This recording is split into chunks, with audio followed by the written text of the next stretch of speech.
This is Anthony Bionda with MMASportsNet. We're here at MacArthur Airport in Long Island, New York for the annual Rumble on the Ramp. It's an event hosted by Jenny Nadell for the victims and families of 9/11.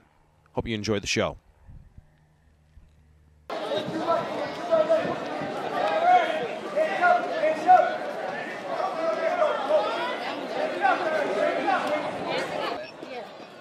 Ready? Yeah, Charlie. Yeah, baby. Thanks again, guys. We're here with Charlie Campbell. It was actually his first fight. He fought for Alpha Omega MMA. And who was your opponent? Danny Clark from East West MMA. So, what are your thoughts on the fight? I mean, it's your first time getting in the ring, big crowd, family, friends. What is it like? Let the viewers know what it feels like to really train for something and step in the ring for the first time. You know, it's something you got to look up to. All the adrenaline, everything going through your head. You guys got to set everything aside. Listen to your sidelines. Listen to your corner. Best of training into it. Wish for the best. So you know, it's a sport that's just you, no team. That's what I like about it. Best competition in my eyes. So, in your opinion, as far as how the fight went, what do you feel were some of your strengths? You know, I set up a Superman punch. Actually landed it a couple times. You know, once again, the adrenaline. I couldn't remember much. You know, couldn't really remember what my corner was telling me in between the rounds, but I was listening during the fight, and that's about it. Well, that's a true competitor. It's a blur, and you're probably gonna have to go back to the tape to really visualize and remember what really happened. Yeah, I look forward to doing that. Once again, this is Charlie Campbell with Alpha Omega MMA, his first fight. And Charlie, how old are you? 16. Congratulations, and we look forward to seeing you in the future.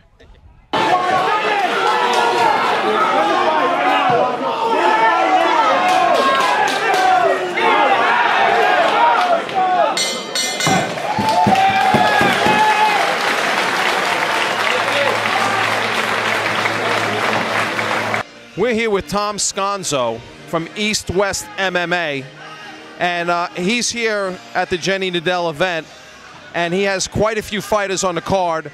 Tom, how many fighters do you have on the card? We have 7 fighting today, all new kids from 11 years old up to 16. A lot of them, it's their first opportunity to get a feel for what we do. They know we have in our gym pro fighters, and we have guys that have a lot of seasoning. And the reality of what's going on tonight really has been an awakening for them. I think it's motivated them, it's stimulated them. We're excited to go back to work on what we've learned today. I've taken from the Ring of Combat and my own fighting that at this level, it's not about winning or losing. It's just about learning what we know after 35 years of doing this, why we love it. And it's just absolutely amazing to watch these kids. I couldn't be more excited when I see their faces and they come out of the ring. And win or lose, they're just like, wow, you know. And I can't wait to go back to the dojo on Monday and start this all over again. And now they're all saying, Coach, when's the next fight? So we're grooming the next generation of people that we're going to watch on TV possibly. So it doesn't get any better than this. 38 years later, training in this thing that we call our art. Just, I have more passion for it now because I get to watch this next generation of fighters that love what I love, and it's just amazing. And this kind of event, which has so much more meaning. I worked on Wall Street for 20 years, and anything what Jenny's doing is amazing. So to have my kids come out and do for the first time an event that is just so important, it doesn't get any better than this. I have to agree with you. It's an amazing energy here, an electricity, and you know, it's one thing to compete yourself, but sometimes I think there's more joy out of coaching those who you've worked with and schooled and trained, and seeing them grow in the art and also grow in their interior life as far as their character and their personality and so on. Oh, without a doubt, because they're learning something. They're not sitting there playing video games. They're out there training. They're learning how to be good sportsmen, and we tell all our fighters, no matter what happens at the end of that fight, you're going to walk up there, you're going to bow to the other instructors, you're going to shake hands with the fighter, and you're going to walk out of that ring with your head up.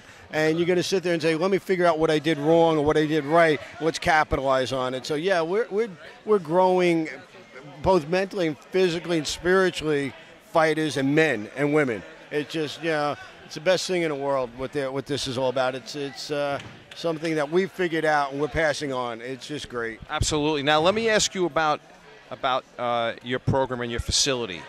Okay, because a lot of people, although in the area you're well known, MMASportsNet reaches out to the whole country and actually worldwide. So tell us a little bit about your facility and where you're located and what typically you're involved with. That's a great question. We're at 600 Middle Country Road, East West MMA. It is a very, very eclectic room where we have Sensei Marco Ovalle, who's a traditionalist, fifth dan under Master Ron Van Cleve. We got Sensei Bobby Beltran, who is a 36-2 pro fighter under Freddie Coratone, who we all know and love. I bring my MMA, my fight to the game. We have Coach Ian McGowan, which brings us jiu-jitsu stylists. So it's a perfect synergy of arts coming together. And the nice thing that we have here on Long Island, I was just saying that the instructors, the other people, whether it's Alex Vamos and his brother, Sensei Darryl Porter, or any of these, we bring them together and we rotate gyms and we go to visit and we compete and we learn from each other. And that's what really makes us so unique, is that we have such a good rapport. And Long Island is just such a breeding ground for talent. People, I mean, you could just go to any gym, whether it's a Matt Sarah, you're talking about a Gian Vellante, a Belmore Kickboxing, you're talking about Chris Algieri, Lennox Chance, you got Tommy Batone down there, you got Alex Vamos down there. You got such great instructors in one room, and they're all willing to share, and they're all supporting each other's fighters. That's what we do. This is an amazing art. It is an art where it's all about integrity. It's all about spirituality. It's all about giving back. Well, you know, that's a very, very profound insight, because I think for a lot of facilities and schools, I think especially, I don't know if it's a New York thing so much, that sometimes people are a little less willing to reach out and they're looking to do their own thing. And I think that's what separates East-West apart from some of the other mentalities out there, where, you know, you are willing to reach out and make connections and share and work with a love of the sport to help everyone. Oh, without a doubt. Like I said, you know, you come to an event like this, all the other instructors, masters, grandmasters, all so humble and so respectful. It really is an amazing place to be. And like I said, we share, and there's absolutely a great deal of compassion and camaraderie, and we're all trying to grow this next generation. And you know, it's kind of neat. You get in a ring and you're opposing somebody that you know, next week at the Capitale, I got Rich Dan Blakely in one corner, I'm in the other.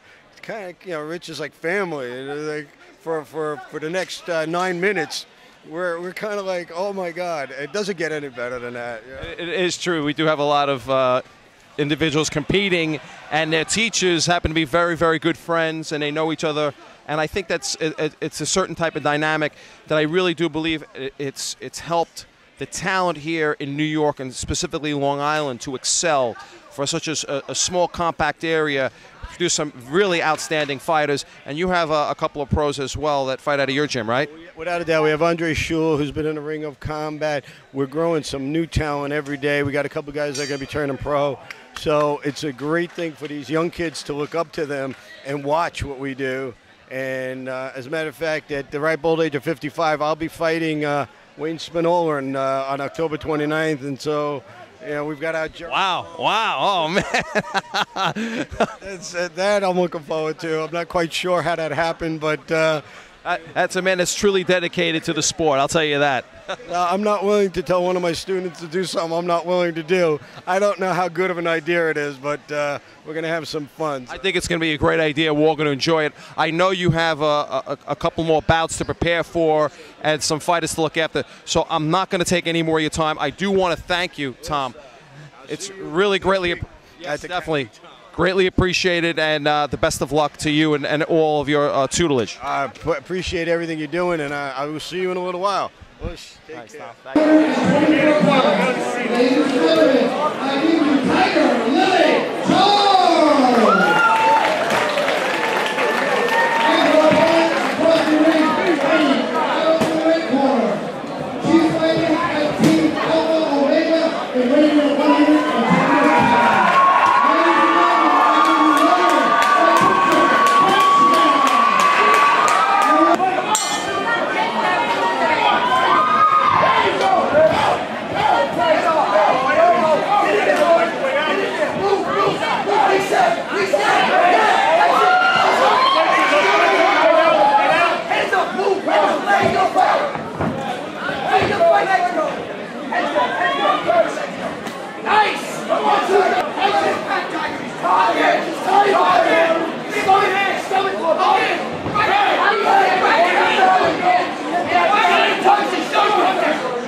last bout, the ladies.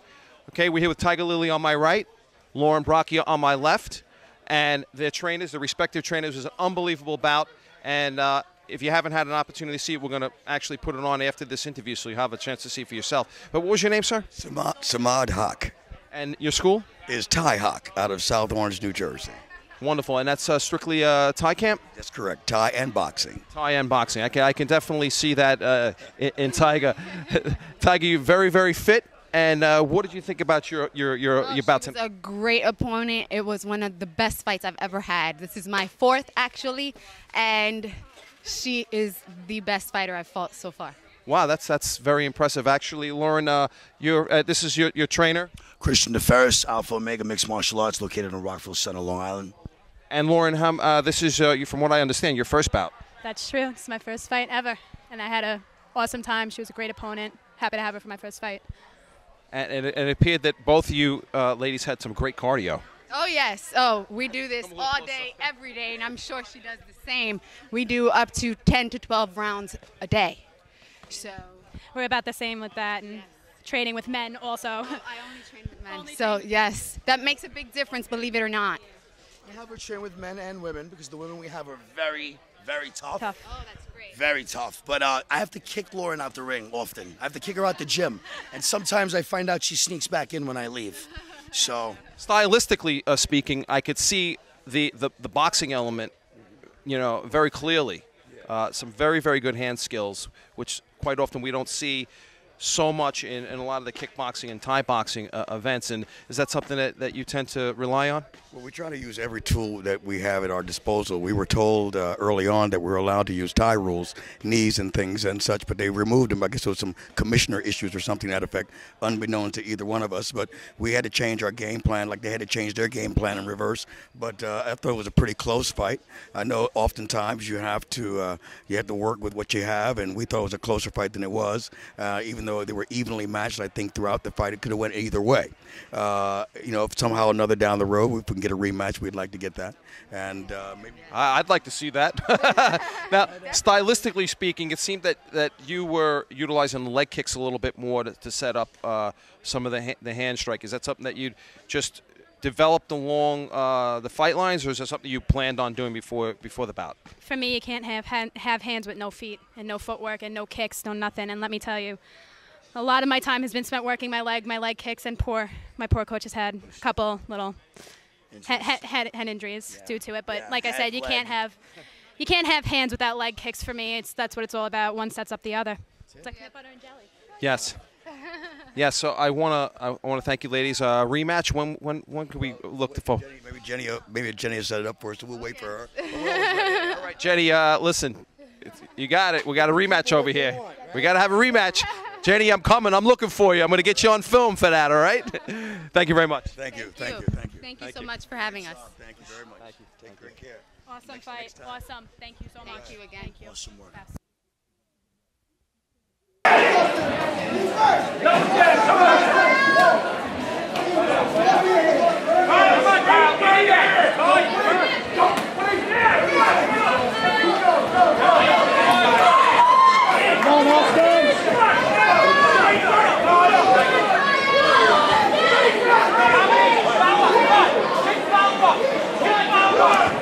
We're here with Jenny Nadell. She's the promoter of Rumble on the Ramp. And Jenny, how many years have you been holding this event? Actually, this is the first year where I'm doing it solo. My trainer did it the last 2 years. We had a couple of problems. First was there was a cop shooting over at the beach, so they shut down the bridge, so that hampered us. And then last year it rained. So this year I went a different route and decided to try to do it on my own and come here and do it at this hangar. It's a great location. We don't have to worry about any rain here. This is true. And I wanted to ask you, this is a benefit for 9/11? Yes, it's actually for the memorial over at Cedar Beach in Babylon. All the proceeds go there. There's a lot of upkeep, a lot of things that we want to donate to each family that we didn't have the money for before. So that's in Cedar Beach, they're going to have a memorial. There is a memorial there, and it's been there for a while, but it needs upkeep, especially after Irene and things like that. So now 9/11, does it hold any personal significance to you? I lost my father. Okay, so this is something very close to your heart, a very, very personal project. Very personal. I mean, it pushes me every time I don't want to, go to that gym or do whatever. He's always my motivation, in and out of the ring. That's wonderful. That's wonderful to hear. It's important that we remember what happened. So many times they don't want to show the images on TV, and there's this pervasive liberalness about, as your shirt says, we got to sometimes take it to the enemy, right? I sometimes I wonder, where we're going with this whole thing. We got to give them their rights and everything like that. It's important, especially from our area, there are a lot of people that we know and love that have lost their lives there, and for us it's a very personal experience, and it makes it a very, very unique and emotional experience. I wanted to ask you, the shirt. Can we get the back of the shirt in the front? My boy Tito Ortiz, by the way. Punish your enemies. We love that. We love it. Yeah, it really is sometimes about punishing your enemies. I concur, and I'm about to do it in a couple of minutes. So you have a bout coming up right now, right? Yep. After the intermission, there's 2 fights, and then it's me. Wonderful. And your opponent, have you fought her before? Is this someone new? No, she's the Florida champion, so I look forward to that. I like a tough match, and respect her as a fighter, but tonight it's my house, my rules. I'm going to win. I'm not going to argue with you. Well, good luck. I appreciate the time, and you're wonderful and gracious as always, and we really appreciate you holding this event. And it's a very special event to Long Island and the area. And I know it's a lot of hard work and dedication that goes into this. If you've tried to organize just a simple family party, you can imagine what this is like. So once again, thank you very much. Thank you very much. I appreciate it. And good luck on your fight. Thank you. Florida State champion.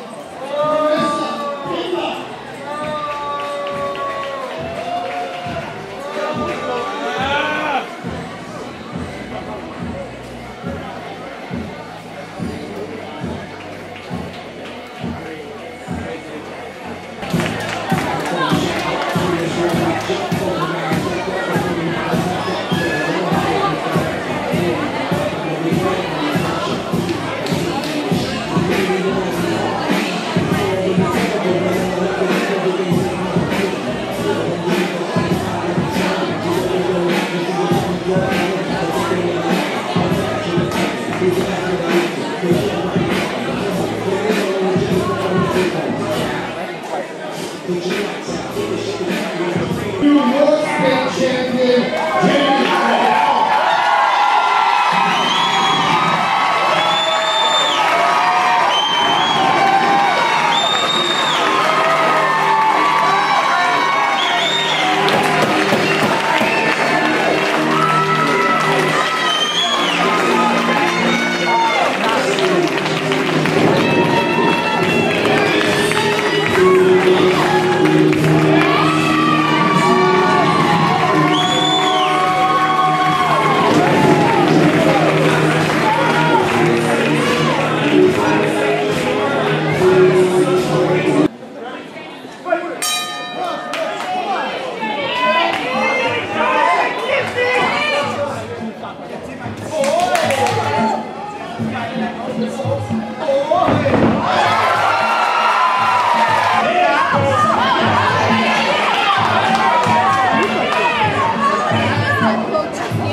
scorecards, and we have a split decision. The winner of this unification bout is Jenny.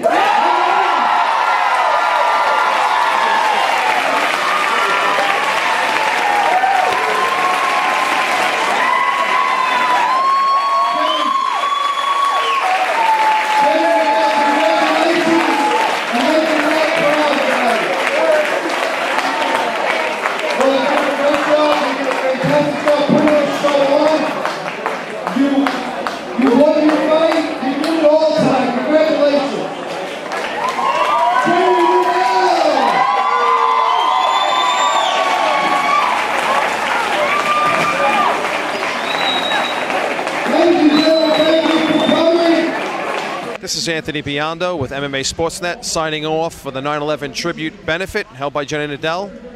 Hope you enjoyed the coverage.